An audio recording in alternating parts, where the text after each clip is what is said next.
یہ کہنے کے باوجود اس روز 4:30 بجے اندرا گاندھی سے دوبارہ ذوالفقار علی بھٹو ملے کہ انہوں نے محسوس کیا کہ اندرا گاندھی بھی معاہدہ نہ ہونے کی وجہ سے پریشان ہیں. وہ اپنے چائے بھی وہ سکون سے نہیں پی رہی بلکہ ان کا ہینڈ بیگ کو نروس انداز میں الٹ پلٹ کر رہی تھی. تو ذوالفقار علی بھٹو نے ان کو نوٹ کیا کہ وہ اس وقت بہت زیادہ نروس ہیں اور یہی موقع ہے کہ میں اپنے مطالبات منواؤں.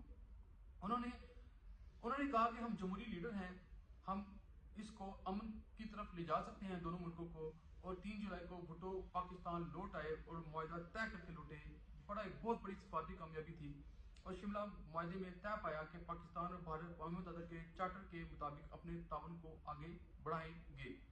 دونوں ملکوں کی فوجیں 30 دن کے اندر انٹرنیشنل بارڈر پر واپس چلی جائیں گی.